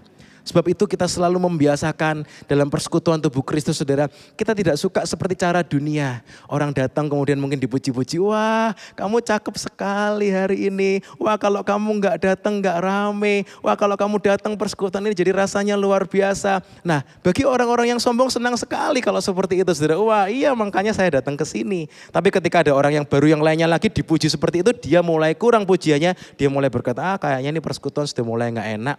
Tapi sebetulnya apa? Dia senang kalau dipuji-puji. Saudara yang dikasihi Tuhan, bukan begitu cara gereja mula-mula bersekutu. Mereka bersekutu karena firman, karena Kristus. Tidak dengan pujian yang sia-sia, kata Rasul Paulus. Saudara, sebab itu di dalam persekutuan tubuh Kristus, persekutuan itu akan menjadi kokoh dan kuat ketika apa? Ketika saudara dan saya, kita semua sama-sama mau belajar merendahkan diri satu sama lain dengan kasih dan sukacita Kristus. Bukan terpaksa, saudara. Bukan terpaksa, tapi kita merendahkan diri dengan kasih dan sukacita Kristus. Nah, saudara, kita belajar sama-sama, jangan sampai kita mabuk. Mari kita jangan mabuk, saudara ya. Dan yang terakhir, saudara, biasanya orang yang mabuk itu tidak bisa menolong dirinya sendiri. Orang yang mabuk itu tidak sadar, saudara ya, kalau dia itu sedang mabuk. Sebab itu biasanya orang yang mabuk itu perlu ditolong, saudara. Lalu siapa yang menolong? Saudara dan saya. Kita mau sama-sama belajar menolong. Gereja Tuhan, mari kita sama-sama bangkit. Bangkitlah gereja Tuhan, pandang sekelilingmu. Siapa yang di sekeliling kita? Di sekeliling kita ada ladang yang siap untuk dituai. Di sekeliling kita juga mungkin ada orang-orang yang sedang mabuk itu, saudara ya. Kita periksa diri, apakah saya mabuk? Kalau oleh anugerah Tuhan saya tidak mabuk, saya tetap dipenuhi dengan Roh Kudus, saya tetap hidup penuh dalam pimpinan Roh Kudus, puji Tuhan. Jangan sampai mabuk, saudara, supaya kita tetap celik melihat tanda-tanda zaman dan kita mulai menolong orang-orang yang mabuk ini. Supaya apa? Supaya mereka tidak sampai celaka. Orang yang mabuk itu kasihan. Seperti tadi, saudara, dipalu tapi enggak terasa. Dipukuli orang tapi dia enggak merasa. Tangannya kena duri, tidak merasa. Hidupnya mulai hancur lebur, dia tidak merasa. Kita tolong mereka dengan kasih Kristus. Bersama-sama dengan tubuh Kristus kita menolong mereka. Haleluya. Mari saudaraku, kita sama-sama akhiri. Saya rindu untuk mengajak saudara di rumah saudara masing-masing. Kita mau sama-sama nyanyikan lagu ini, saudara. Tanda-tanda telah nyata, hujan akhir telah tiba, Allah sedang melawat umatnya. Dimanapun saudara berada saat ini, saudara. Sore ini saat saudara dengar firman. Juga seberapa banyak mungkin rekaman ini diulangi lagi saat saudara mendengarkan. Mari berdoa biar lawatan Tuhan menjamah saudara di tempat saudara masing-masing.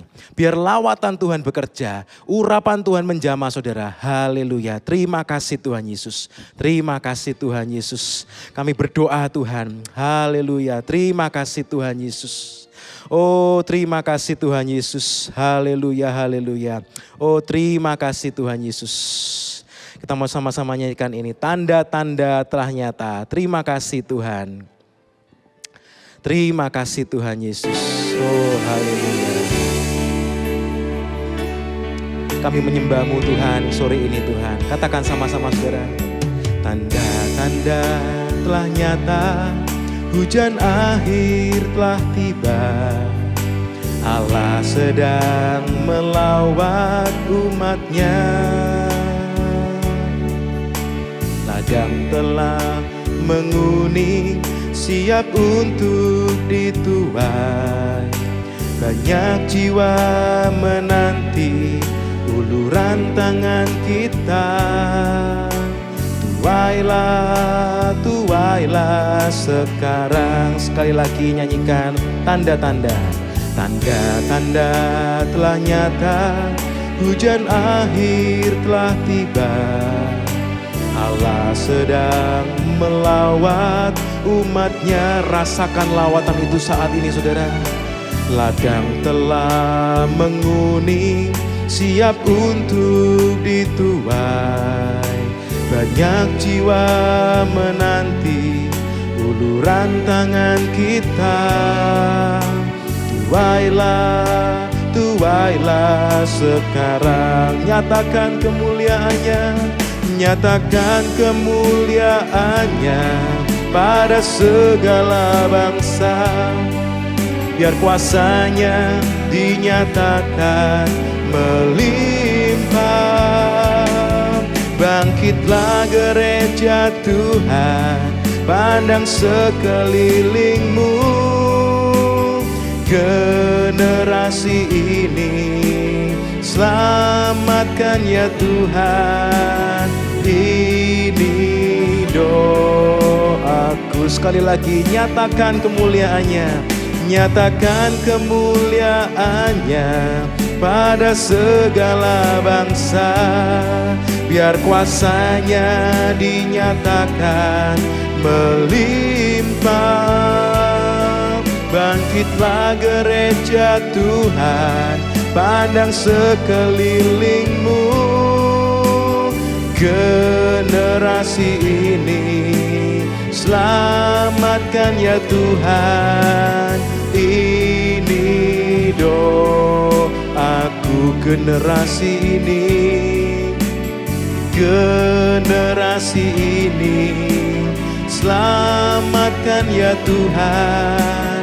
Ini doaku. Sekali lagi, generasi ini Tuhan, generasi ini selamatkan ya Tuhan. Ini doaku. Mari sembah Dia, kami sembah Kau Tuhan. Mari saudara, dari rumah saudara masing-masing, mari meskipun kita mengikuti ibadah online, mari kita jangan pasif. Mari kita sama-sama sembah Dia. Mari sama-sama angkat suaramu. Mari sama-sama angkat penyembahanmu. Kami sembah Engkau Tuhan. Biar kuasa-Mu menjamah, biar kuasa-Mu membangkitkan gereja-Mu Tuhan. Oh haleluya, haleluya. Sikaramaya ramaya ramaya ramaya ramase. Biar kuasa-Mu, biar urapan-Mu, biar lawatan-Mu bekerja Tuhan. Biar lawatan-Mu bekerja saat ini Tuhan. Dimanapun umat-Mu berada saat ini, di rumah mereka masing-masing, bangkitkan kami semua Tuhan. Bangkitkan kami. Oh haleluya, haleluya. Sikaramaya ramaya ramaya ramase. Kuasa-Mu bekerja, kuasa-Mu bekerja Tuhan. Haleluya. Sikaramaya ramaya ramaya ramaya ramase. Sikaramaya ramaya ramase. Sikaramaya ramase. Sore ini saudara, kalau mungkin saudara merasa ketika saudara dengar firman ini, ya Tuhan, aku mulai mabuk Tuhan. Mungkin kau mulai mabuk dengan kemewahanmu, engkau mungkin mulai mabuk dengan pekerjaanmu, dengan kesuksesanmu, dengan kekayaanmu, sehingga kadang engkau mulai merasa ketika firman diberitakan, orang lain, mungkin orang seisi rumahmu berkata, oh aku merasakan hadirat Tuhan. Dan mungkin engkau merasa, aku kok gak merasa apa-apa ya. Saudara, mohon mari kita sama-sama sadari, apa mungkin aku sedang mabuk? Orang yang mabuk tidak merasakan ketika duri itu menusuk. Tetapi orang yang sadar dia akan merasakan. Dia bisa merasakan jamahan Tuhan. Dia bisa merasakan lawatan Tuhan. Dia bisa merasakan ketika Tuhan bekerja. Dia bisa merasakan ketika Tuhan berbicara kepada dirinya. Tetapi orang yang mabuk dia tidak merasa apa-apa. Kalau mungkin hari-hari ini saudara merasa dengan semua perkara-perkara tantangan pandemik ini, dan kemudian saudara merasa, aku kok rasanya kering ya, aku kok rasanya tidak bisa merasakan apa-apa lagi ya. Apakah aku mungkin mulai mabuk dengan kesulitan hidup ini, aku mulai mabuk dengan semua keadaan ini, aku mulai mabuk dengan semua perkara ini, aku tidak bisa lagi merasakan tusukan-tusukan firman Tuhan. Mari saudara, angkat tanganmu di tempatmu masing-masing, di rumahmu masing-masing. Saudara bisa berkata, Tuhan jamah aku Tuhan, bangunkan aku Tuhan. Aku tidak mau mabuk Tuhan, di dalam nama Tuhan Yesus. Aku mau merasakan jamahanmu. Sikaramaya ramaya rama, sikaramaya ramaya ramasi. Tuhan kami berdoa Tuhan saat ini Tuhan. Kami berdoa Tuhan, buat umat-Mu Tuhan, dimanapun mereka berada sore ini Tuhan. Saat mereka dengar firman-Mu dimanapun mereka berada. Tuhan, kami sudah sama-sama belajar. Kami tidak mau membiarkan hidup kami sampai mabuk sedikit pun Tuhan. Tapi kami mau tetap sadar dan selalu sadar. Kami berdoa Tuhan saat ini buat anak-anak-Mu. Mungkin mereka ada yang merasa mereka mulai menyadari oleh anugerah-Mu Tuhan. Mereka menyadari saat ini bahwa mereka tidak bisa lagi merasakan hadirat Tuhan. Mereka tidak bisa lagi merasakan tusukan-tusukan firman Tuhan itu. Kami berdoa Tuhan saat ini, apapun yang menyebabkan mereka mabuk Tuhan, kalau mereka boleh sadar oleh anugerah Tuhan, mari Tuhan Kau yang pakai juga orang-orang di sekeliling mereka untuk menolong di dalam nama Tuhan Yesus. Di dalam nama Tuhan Yesus, haleluya, haleluya. Mari saudara, kalau mungkin ada di rumahmu yang hari ini sedang rindu untuk didoakan, mari saudara jadi perpanjangan tangan hamba Tuhan. Saudara doakan orang-orang seisi rumahmu.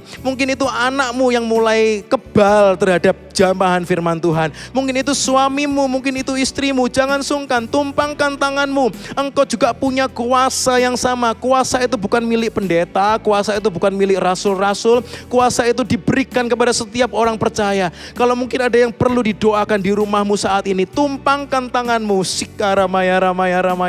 Di dalam nama Tuhan Yesus. Yang terikat dilepaskan di dalam nama Tuhan Yesus. Yang terikat dimerdekakan di dalam nama Tuhan Yesus. Terima kasih Tuhan. Terima kasih Tuhan. Kuasa-Mu bekerja, urapan-Mu bekerja di dalam nama Tuhan Yesus. Kami mau sama-sama bangkit. Biar gereja Tuhan bangkit. Memandang sekeliling kami. Menolong mereka yang mabuk. Menuai jiwa-jiwa yang terhilang. Menuai jiwa-jiwa yang dihanyutkan dalam kemabukan dunia ini di dalam nama Tuhan Yesus. Terima kasih Tuhan, terima kasih. Kami mengucap syukur Tuhan buat sore ini, buat kesempatan untuk kami bisa beribadah secara online. Kami memuji menyembah Engkau, mendengarkan kebenaran firman-Mu. Mari Tuhan, Engkau yang meteraikan ini semua dalam hidup kami. Mari Roh Kudus, Engkau yang terus mengajari kami, Engkau yang terus mengingatkan kami di dalam nama Tuhan Yesus. Setiap hamba-hamba-Mu yang sudah berjerih lelah untuk mempersiapkan ibadah online ini, Tuhan Engkau yang berkati, Engkau yang urapi, Engkau yang pakai lebih lagi, Engkau yang sertai mereka semua di dalam nama Tuhan Yesus. Terima kasih Tuhan, terima kasih. Kami mengucap syukur. Ajari kami Tuhan, untuk kami boleh selalu menghargai setiap kesempatan yang Tuhan berikan buat kami selagi kami masih bisa melayani, selagi kami masih bisa beribadah, selagi kami masih bisa memuji menyembah Tuhan, selagi kami masih bisa bersekutu satu sama lain. Mari Tuhan Engkau yang tolong, pakai kami semua, ingatkan kami, sadarkan kami. Kami tidak mau mabuk, kami tidak mau tertidur, supaya kami memakai setiap kesempatan yang ada untuk kami terus bersaksi. Terima kasih Tuhan, terima kasih Tuhan yang berkati kami semua. Terima kasih, kami siap Tuhan untuk diutus menjadi garam yang asin, menjadi pelita yang bersinar menyala, membawa harum nama Kristus. Kami mau selalu menjadi orang yang sadar, orang yang bangun dan berjaga-jaga. Kami tidak mau tertidur, kami tidak mau mabuk. Terima kasih Tuhan, kami mencintai Engkau, kami mengasihi-Mu, kami merindukan kedatangan-Mu. Datanglah kembali ya Tuhan, lekas-lekas, Maranatha. Terima kasih Tuhan, terima kasih. Pada akhirnya kami berdoa ya Tuhan, biarlah berkat dan kasih dari Allah Bapa, anugerah dari Tuhan Yesus Kristus, dan persekutuan di dalam Roh Kudus tercurah melimpah dalam setiap hidup kami semua. Hari demi hari, langkah demi langkah, kami terus berjalan di dalam pimpinan Roh Kudus sampai Tuhan Yesus datang kembali menjemput kami di awan-awan. Terima kasih Tuhan, terima kasih. Kami terima semua berkat-Mu ini hanya di dalam nama Tuhan Yesus Kristus. Kami sudah berdoa dan mengucap syukur. Haleluya. Mari setiap kita yang mau terus berjaga-jaga dan sadar, kita sama-sama katakan amin, amin. Puji Tuhan, haleluya. Bapa, terima kasih. Mari kita naikkan ucapan syukur kita, katakan Bapa, terima kasih. Terima kasih Tuhan buat semuanya. Bapa di dalam surga, ku berterima kasih. Sama-sama katakan amin. Puji Tuhan, Tuhan Yesus memberkati.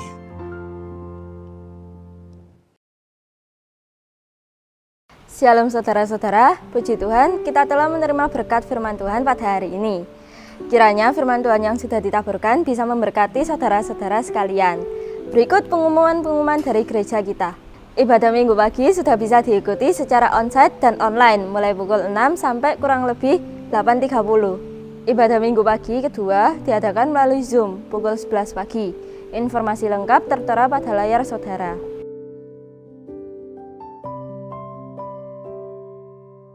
Ibadah minggu sore masih dilakukan secara online melalui streaming YouTube pukul 16 sampai kurang lebih 18.30. Ibadah Rabu setiap hari Rabu mulai pukul 17.15 sampai kurang lebih 19.30 secara live streaming melalui YouTube. Ibadah kaum muda sudah bisa diikuti melalui onsite dan online setiap Sabtu pukul 17 sampai kurang lebih 19. Sekolah minggu dilakukan melalui Zoom di wilayah masing-masing. Informasi mengenai sekolah minggu bisa menghubungi nomor yang tertera. Bible Study for Kids diadakan setiap hari Kamis pukul 18 melalui streaming YouTube. Doa puasa sudah bisa diikuti secara onsite di Gedung Timur GBZ Surabaya setiap hari Jumat pukul 8 sampai kurang lebih 10 dan live streaming melalui YouTube.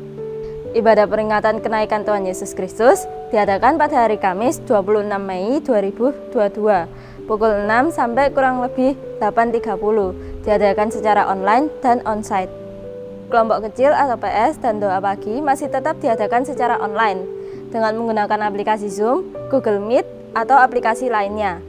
Untuk informasi lebih lanjut, saudara bisa menghubungi pimpinan PS masing-masing atau ke kantor gereja Bukit Jaitun di nomor 031 531 2222. Jemaat yang rindu memberikan persembahan atau perpuluhan dapat memberikan melalui kode QR yang tertera pada layar atau melalui transfer ke rekening Bank BCA dengan nomor 509 041 0999 atas nama GTI Jemaat Bukit Jaitun Surabaya. Saudara juga bisa memberikan melalui kotak-kotak persembahan yang sudah disediakan oleh gereja. Demikian pengumuman dari gereja kita. Selamat melanjutkan aktivitas. Tuhan Yesus memberkati.